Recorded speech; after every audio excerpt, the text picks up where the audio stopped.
with the California Association of Realtors, and we're here helping the legislators understand what homeowners and property owners and landlord and tenant laws and what we should be doing about helping them and help them secure their property and keep their property and stop making all new legislation, because a lot of these mom and pop landlords have no idea the things they're supposed to do.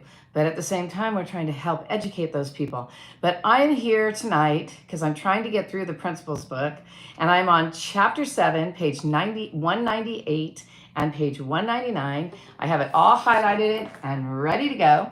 So like I said in some of the other ones, if you're watching because you're trying to learn the principles items, because quite honestly, a lot of the courses that you take, you don't get to learn as much as you want to learn, and you don't have an instructor to ask questions. So I'm going through the principles. If you have questions, feel free to put them in the comments. Reach out to us. Our phone number is all over my YouTube, my TikTok, my Instagram. It's all over the place, so you can find us. And our website is passwithsharon.com. Now, I want to make sure you understand that whether you want to become a real estate agent, a broker, or an MLO, you definitely want to learn about real estate, because if you don't want to be one of those people, you should know about the steps of buying a home so that you yourself can build wealth. And if you get your license, you could probably get a referral fee. I wouldn't say do your own deal unless you know what you're doing, but you could work with a realtor and get a referral fee, which is usually 20 to 25%.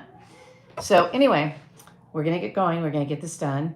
So I'm on page 198. It says 30 days is the basis for prorations. So when you're in escrow, and if the seller has paid advanced property taxes or advanced HOAs, they're going to get a proration back. They're going to get a credit. Now the buyer is going to get a debit for the purchase price. Okay, you have to know that for the state exam and the broker's exam. So they base it on 30 days because some months are 31 days. There's one month that could be 28 days. So they're just going to base it on a 30-day month, so it's easier. All escrow companies use a 30-day, and I hate using the word all, by the way, but it says that in the book. All escrow companies use a 30 days as the basis for the month. For example, if an escrow closes on the 10th day of the month, all prepaid rents for that month would constitute 9/30 of the rent left for the seller, and 21/30 of the rent would go towards the buyer. If the rent is, this is going to be hard for you to follow, so hopefully if you want to get the book, get the book. It's this one, Principles by Walt Huber. It's Huber, and this one's the 15th edition, and it's very good. It's very easy to read, and it goes on to say it has all these numbers, so it's going to be hard to read, so I'm going to read it slow. I wrote a note, read it slow. It says if the rent is $2,000, the seller's portion would be 9/30 of the $2,000, which would be $600, and the buyer's proration would be 21/30 of $2,000, which is $1,400. Thank you for the thumbs up, by the way.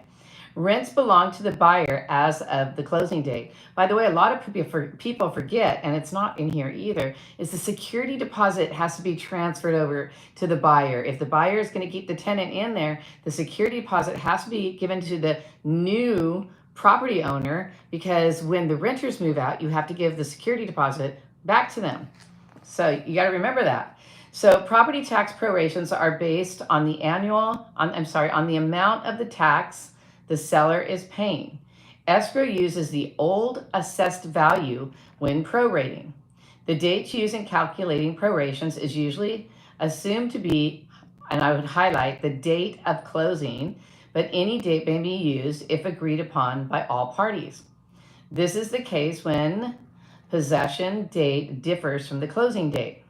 Taxes are prorated either from July 1st, which marks the beginning of the county's fiscal tax year, or January 1st, the middle of the fiscal tax year. So fiscal tax year, you have to know that for the state exam, is from, I always say in class, summertime, because it's from July to June, like that. So you have to remember, July to June, summertime is the fiscal tax year, okay? So if property taxes on a home amount to $2,400 per year, don't we wish? I don't know, $2,400 a year is really cheap for taxes, have been paid up to July 1st, what is the proration if escrow is to be closed on June 1st? And it says, in this case, the buyer would reimburse the seller for 1 month of taxes, $2,400 divided by 12 months, equaling $200 per month. The seller would then be credited for $200 of property taxes that he or she had already paid. So then it goes on to, it says, escrow company reports information to the IRS. So information about how much money the seller's getting. Escrow reports the real estate transaction. I can't talk, it's late. The real estate transaction to the IRS using the seller's social security number, because the seller's probably going to have a capital gain. Now, the whole rest of page 198 going into page 199 is all about our favorite thing, termite inspections and termite reports. So it says structural pest control certification reports. So you got to be really careful, because you have to know what you're doing. Our job is to be professionals, and if you're a buyer or a seller, you're depending on that professional. That's why I think it's great for somebody who's thinking of buying or selling to watch my classes, because first of all, in all the books it says different things. It says who's paying for the, on the state exam it says that the seller pays for the inspection and any work that has to be done because there's infestation. And it says that the buyer pays for any work that looks like it might have infestation in the future, okay?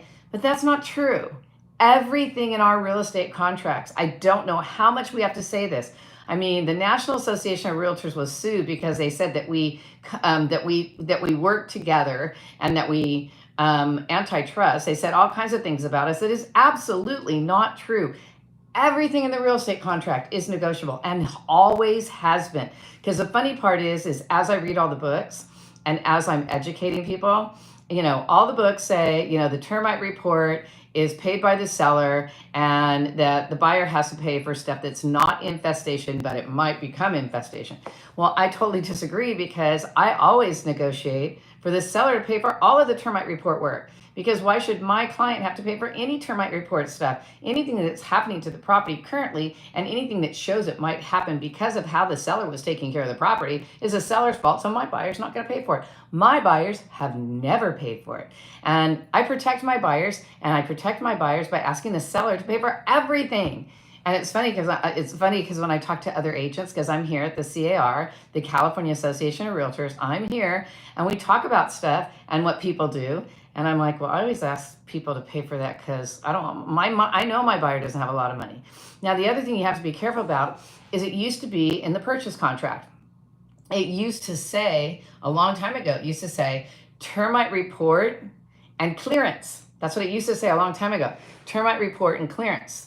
It would say the seller would pay for that. But then they changed it and they put termite inspection and report. So real estate agents that didn't know it changed, they don't know that every 6 months, our contracts change. We're going to have another change come June.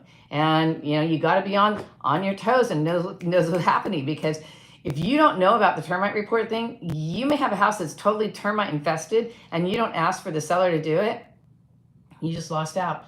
Now, my last deal, my buyers really wanted the property, and there was another buyer in. We were competing against somebody else, and I communicate with the seller's agent because I want my buyer to get the house. And I said to him, we're going to write a really clean offer. He goes, well, if you write a really clean offer, don't ask for a termite, because if you ask for a termite, we're not doing it. Because if my client would have wanted to take care of all those problems, she would have taken care of it while she owned the property. So she's not going to do it. And so, whoever nets out the seller. So the whole point of the matter is whoever nets out the seller more money is the buyer that's going to win the house. So you always want to make sure that you do what's best for your buyer. At the same time, you got to make sure you communicate with them on what's really happening, and you got to make sure they understand every form that's put in front of them. So let's get into the pest inspection. We don't have much time. So it says structure, and what I was going to tell you is it used to say originally termite report or termite inspection and report. Then it said termite inspection and clearance. And then it didn't say anything and you had to write it in. So I always write it in and I say termite report and clearance. Because in order to get the report, they have to do the inspection. So you don't have to say, I want an inspection, a report, and a clearance, because by saying you want a report, they have to do an inspection. That's pretty easy, right? So Pest inspection, it says pest control inspection reports are not required by law in California. You got that? They're not required by law. Okay. And it says, it goes on to say in the book, and I see that there's two of you, and one of the person needs to give me another thumbs up because I need 2 thumbs up. And you guys, you got to subscribe. If you're not already subscribed, I'm going to teach you lots of stuff about real estate. Then it goes on to say many lenders require this report. No, they don't. That's not true. Okay. Fannie Mae and Freddie Mac do not require a termite report and inspection. No, they don't. However, if an appraiser goes to the house and he does the appraisal and he looks at the appraisal and he says, he can comment things at the appraisal. At the end of the appraisal, he can say, it appears that there should be a termite report and clearance because it might have termites here. The appraiser can say that. If the appraiser says that, then a conventional lender is going to ask for a termite report and clearance, okay? But most of the time on a conventional loan, you're not going to have a termite report and clearance. On FHA, which is a government loan, or VA, which is a veteran's loan, both of those require them to have a termite report and clearance, okay? So you need to know that. And like I said, on the test, you need to know that they say on the test, the buyer pays for any work that needs to be done in the future, and the seller pays for the work that's current infestation, okay? So the report states the condition and correction cost of any pest inspection problems, any pests that are there, any dry rot, excessive moisture. It says earth wood contact. I've never heard of that, but earth wood contact. That's when the wood's touching the earth, actually. Fungus damage or any accessible areas of the structure.